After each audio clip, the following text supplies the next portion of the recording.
Welcome to the Pursuit Chronicles, where we uncover extraordinary stories behind ordinary lives. Get ready to be inspired, surprised, and moved by the journeys that define true pursuit. He thought she was just another black woman he could intimidate, until she walked into court and destroyed his career. The road was nearly empty that night. A few cars rolled past, their headlights bouncing off wet pavement. The street lights flickered, casting long shadows over the stretch of highway outside Birmingham, Alabama. It was late, just past 11. The kind of hour where most people just wanted to get home. Lieutenant Commander Renee Dwan had been driving for nearly 2 hours, her fingers drumming lightly against the wheel, humming along to the soft rhythm of an old jazz tune playing through the speakers. She wasn't in uniform, just a simple black sweater and jeans. Hair pulled back, she didn't stand out. Or so she thought. Then she saw the lights in her rearview mirror, red and blue flashing, gaining on her fast. Her stomach clenched, not out of fear, she knew how these things went, but out of exhaustion. She signaled, changed lanes, and eased her car onto the shoulder. She put the car in park, took a slow breath, and kept both hands where they could be seen. She had been in the military long enough to know the drill. A white patrol car stopped just behind her. The officer took his time getting out when he finally did. He moved like a man who expected obedience, heavy boots scuffing against asphalt, one hand resting on his belt, the other holding a flashlight that flicked on. Ash approached. She turned her head slightly, watching him through the side mirror. The name on his badge caught the light: Briggs, license and registration. No greeting, no explanation. His voice was flat, practiced, impatient. Renee met his eyes in the mirror, then reached slowly into the glove compartment, pulling out their documents. Was I speeding, officer? She asked, her voice steady. Briggs didn't answer right away. He took the papers from her hand, and holding them just out of reach as he gave her car a once-over taillights out. He said. She frowned. That can't be right. Briggs finally looked at her. Are you arguing with me? A beat of silence passed. Renee could feel the shift in the air, that quiet, unspoken moment where power met resistance, and one side expected the other to cave. He'd seen it before, in briefings on bases overseas, in training exercises meant to prepare sailors for the world outside the Navy. She knew better than to push, but she also knew her rights. I'm just saying, she replied, voice calm. My tail lights were checked a few weeks ago, but if there's an issue, I can get it fixed. Step out of the car. Briggs cut her off, like he hadn't heard a word. Renee exhaled slowly. She glanced toward the traffic. Ahead, no witnesses. She tapped her fingers against the steering wheel, once, then reached for the door handle. Mind telling me why? She asked. Briggs tilted his head, smirking. Because I said so. She let that hang in the air for a second, then unbuckled her seatbelt and pushed the door open. The night air was cooler than she expected. She stepped onto the pavement, her posture relaxed, but measured. She wasn't looking for a fight, but she wouldn't be bullied either. Briggs took a step back, scanning her. She could feel him sizing her up, deciding how much he could get away with. Turnaround, hands on the car. This time she hesitated. For what reason? Briggs took a step closer. His smirk disappeared. Are you resisting? Renee held her ground. No. I'm asking a question. A flicker of something crossed his face. Annoyance, amusement, maybe both. Then, without warning, he reached for his radio. Way, got a non-compliant driver here. He muttered into the speaker, then louder. Turn around. Her pulse picked up, but here expression stayed neutral. Officer, I need you to understand something, she said, her voice low but firm. I know exactly what I'm allowed to do, and I know exactly what you can't do. Briggs didn't like that. His jaw tensed. You're under arrest, he snapped, reaching for her wrist. Renee moved before he could grab her, stepping back just enough to avoid his grip. Under arrest for what? Briggs pulled out his cuffs. For obstructing an officer. She exhaled sharply through her nose. So that was his game. Her military training kicked in, heartbeat steady, breathing. Even she knew she had two choices: comply and fight this later, or push back and risk escalation. She wasn't about to become another statistic with slow, deliberate movements.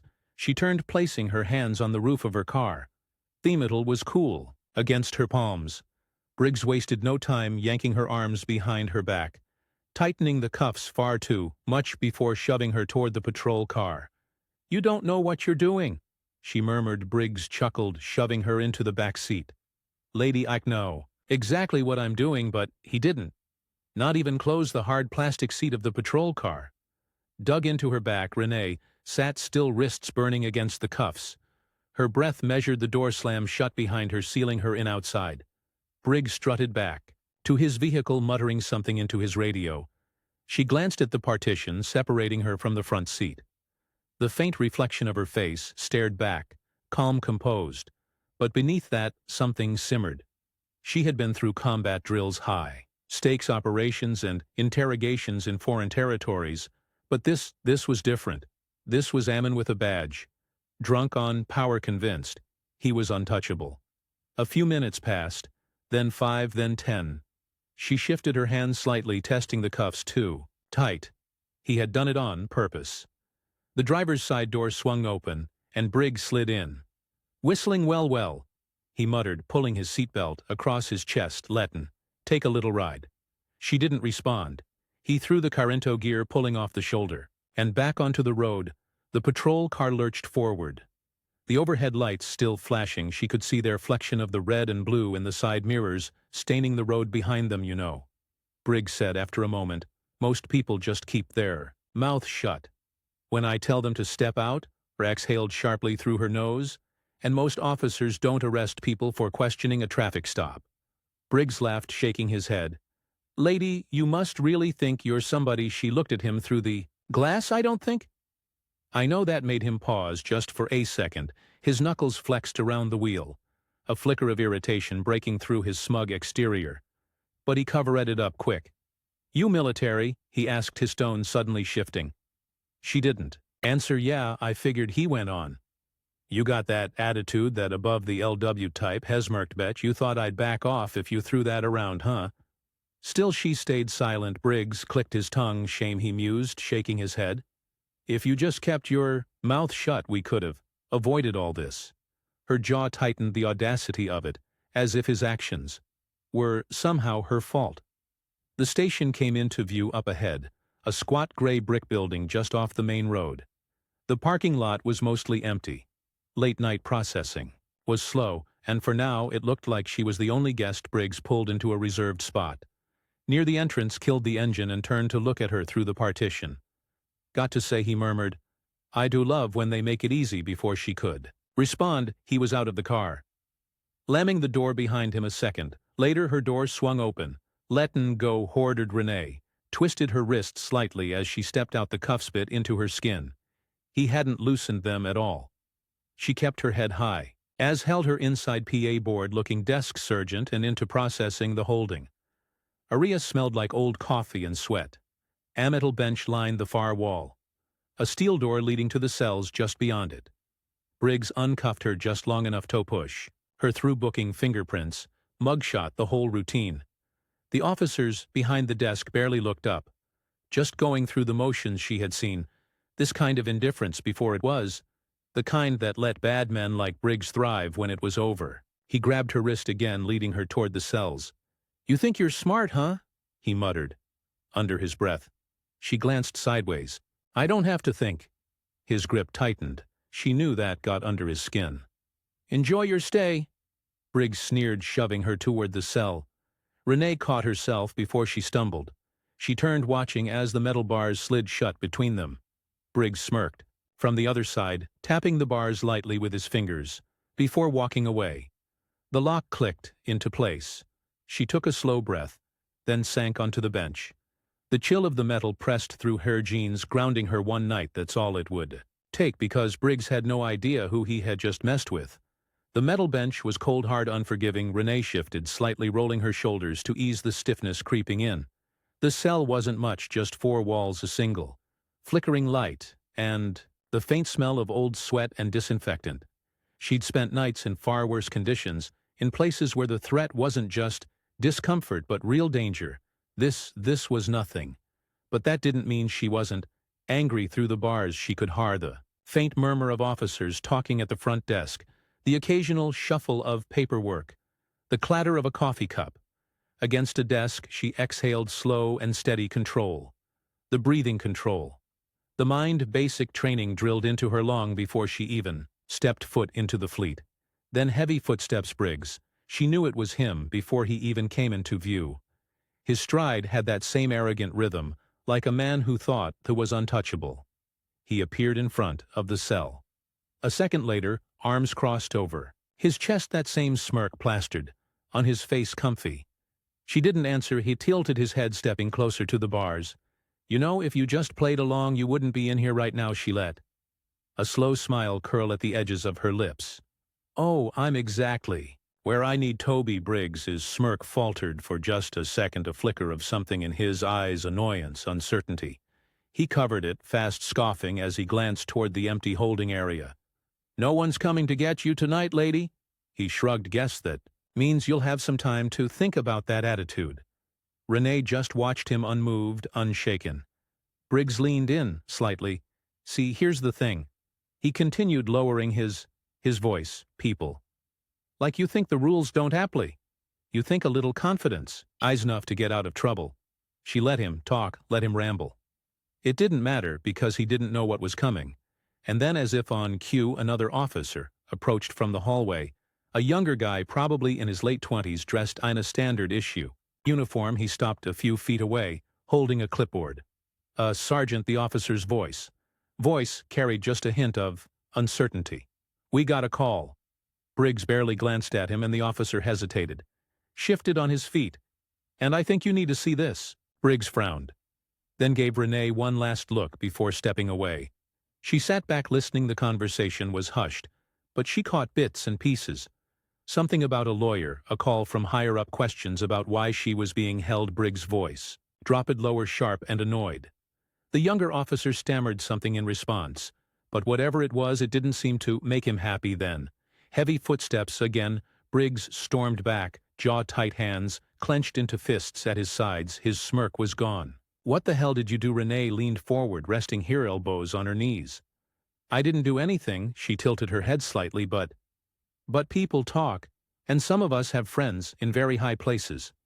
Briggs' face darkened. She could see it now, that moment of realization creeping in, the shift in power. He wasn't in control anymore. He turned on his heel, muttering something under his breath, and disappeared down the hallway. Renee exhaled. It wouldn't be long now.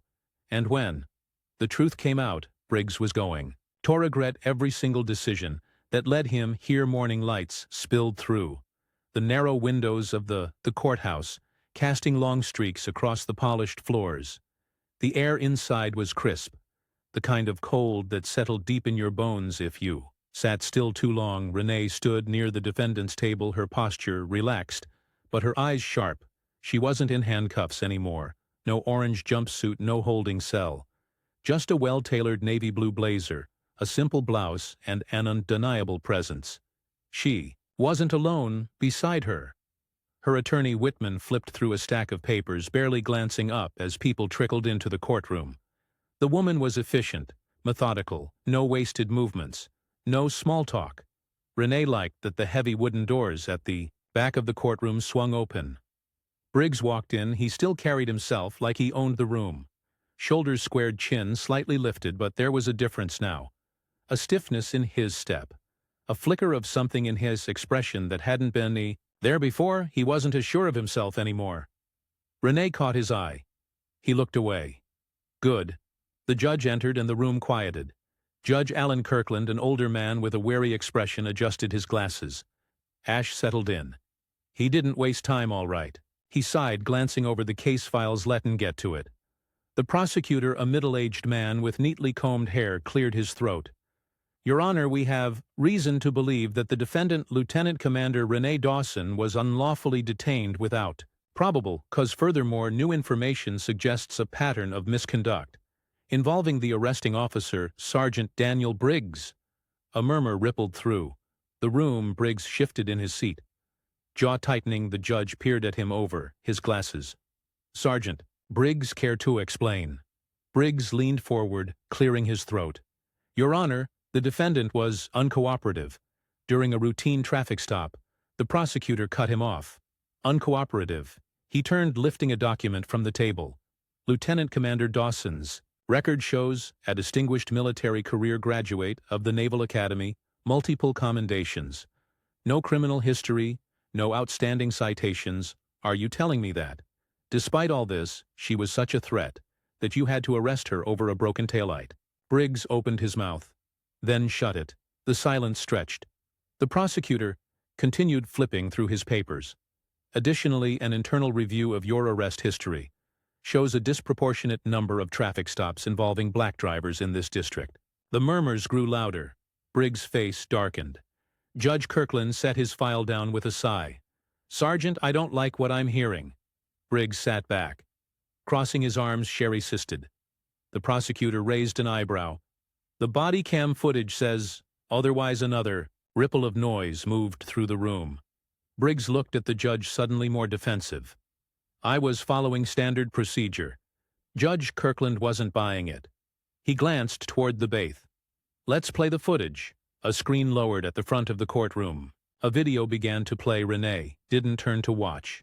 She had lived it. Briggs barking orders, her calm voice. The unnecessary escalation. The smug way he tightened the cuffs. The room was dead silent when the footage ended. Judge Kirkland leaned forward, steepling his fingers. "Sergeant Briggs, you violated protocol. You conducted an unlawful arrest, and you failed to report the full details in your initial statement." Briggs opened his mouth, but the judge wasn't done. "The charges against Lieutenant Commander Dewson are hereby dismissed." His gav came down sharp and final, "and to strongly suggest an internal investigation into Sergeant Briggs' conduct." The tension in the room snapped like a pulled rubber band. Briggs looked like he had been punched in the gut. His face flushed. Red hands clenched into fists at his sides. Renee simply exhaled, slowly controlled. She never had a doubt. As she stood collecting her things, she glanced toward Briggs. One last time their eyes met. No words were exchanged. They didn't need to be, because this time she wasn't the one who had to fight for her reputation. Briggs stormed out of the courtroom, his heavy footsteps echoing down the polished hallways. His face was tight. His jaw clenched. He could feel the eyes on him.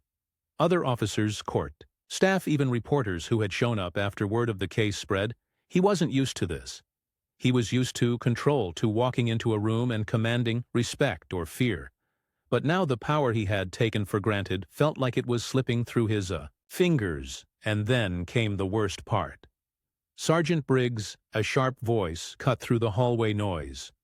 He turned. Chief Eldon Baker stood, with his arms crossed, his expression unreadable. The older man had been on the force for over 30 years. A respected figure. In the department, his word carried weight. Briggs straightened. Sir Baker stood at him for a moment, then with a curt nod motioned for Briggs to follow him into a private office. The second the door shut, the chief's tone dropped. "What the hell were you thinking?" Briggs exhaled sharply. "I was doing my job, your job." Baker scoffed, tossing a file onto the desk. It landed with a heavy thud. "That's not what it looks like from here. The body cam foot. The arrest history, the fact that you didn't even know who you were arresting." Briggs' nostrils flared. "What does that have to do with anything?" Baker leaned forward. "Everything." His voice was quiet but sharp. "This wasn't some random woman. This was a high-ranking Navy officer. You think this is just going to disappear?" Briggs looked away, grinding his teeth. "She was disrespectful. She questioned you, Baker." "Cut in. That's not a crime." Briggs scoffed, shaking his head. "You don't get it. People like that." The chief's expression hardened. "People like what, Briggs?" Silence. Briggs swallowed but said nothing. Baker sighed, rubbing his forehead. "The DA is reviewing every single one of your cases from the past 5 years. You've been flagged for racial profiling, and you better believe this department isn't going down with you." Briggs felt his stomach twist. "What does that mean?" Baker straightened it. "Means you're being put on immediate suspension. Effective now. Internal Affairs is investigating. And if they find what I think they're going to find," he shook his head, "your career is over." The words hit Briggs like a punch to the gut. His face burned. "This is Bull." Baker held up a hand. "Don't finish that sentence." His voice was ice. "Pack up your desk, and if I were you, I'd get a lawyer." Briggs stood there, fists at his sides, his world unraveling in real time, and for the first time in his career, he realized he wasn't untouchable. Across town, Renee sat in a quiet cafe, stirring a cup of coffee. As she scrolled through her phone, the case had already made headlines. The footage had gone viral. Lieutenant Commander wrongfully arrested officer under investigations. She wasn't surprised. She had known from the second she stepped out of her car that night how this would go. She had seen men like Briggs before, entitled, arrogant, used to bending the law in their favor. But this time he lost. Her phone buzzed, a message from her attorney. Briggs has been suspended, might face charges. Renee took a slow sip of her coffee. Good. She glanced out the window, watching the city move on around her. The fight wasn't over, not for her, not for the people Briggs had likely hurt before, but today was a win. The crisp afternoon air carried the scent of fresh rain as Renee stepped out of the cafe. The weight of the past 24 hours should have lingered on her shoulders, but it didn't. She walked with the same confidence she always had, head high, steps steady. Her phone buzzed again, this time. It was a number she recognized. She sighed, then answered. Captain, Lieutenant Commander. The familiar voice greeted her. Assume you've seen the news? I have a brief silence then, and how are you? You feeling? Renee glanced at her reflection. In a nearby storefront window she saw no signs of defeat. No cracks in her composure. I feel like I did exactly what I was supposed to do, she replied. The captain's voice softened. That's what I thought you'd say. A pause. The Department of Defense has taken interest in your case. Don't be surprised if they ask you to speak on it. Renee exhaled through her nose.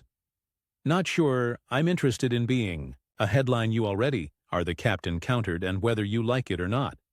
What happened to you is a reflection of something bigger. She knew that she had always known that Briggs wasn't an isolated case. He was part of a system that had allowed officers like him to operate unchecked for years. This wasn't just about her. It was about the dozens, maybe even hundreds of people who had been in her shoes, but didn't have the rank, the legal team, or the voice to fight back. Renee leaned against a street light, watching the traffic move by. This isn't the first time something like this has happened, she said, and it won't be the last. No, the captain agreed, but it's the first time Briggs is facing consequences, and it's because you didn't back down. Renee closed her eyes for a second, letting those words settle. She didn't back down. Not when Briggs pulled her over, not when he tried to intimidate her, not when the cuffs tightened around her wrists, not even when she spent the night behind bars, knowing full well the deck had been stacked against her. She had stayed firm, and now she had won. The captain cleared his throat. One last thing, he added. You might be getting a call from the mayor's office. Renee's eyebrows lifted. Oh, seems they want to recognize you for handling the situation with professionalism and grace, she smirked. Now that's ironic. The captain chuckled. You going to accept it? Renee thought for a moment, then shrugged. I'll think about it. She ended the call and tucked her phone back into her pocket. Across the street a mother walked with her young son, his small hand wrapped tightly around hers. He was laughing about something. Carefree, full of life. Renee watched them for a moment. The next generation. She had fought for herself. Yes, but she had also fought for him, for every black boy and girl who deserved to grow up in a world where men like Briggs couldn't wield their badges like weapons. She took a deep breath, and then she walked away. Her steps firm, her purpose clear, because this fight wasn't just hers. It never had been. Power unchecked is power abused, and the only way to change the system is to hold it accountable. What happened to Renee happens to people every day. People who don't have the privilege of rank, connections, or evidence to back them up. That's why it's important to speak up, to demand change, to refuse to stay silent. If this story made you think, share it. If it made you angry, talk about it. And if it made you realize how much work is left to do, stay engaged, because real change starts with real conversations. Thanks for joining us on this episode of the Pursuit Chronicles. If you enjoyed the story, don't forget to like, share, and subscribe for more incredible journeys. Until next time, keep chasing what matters.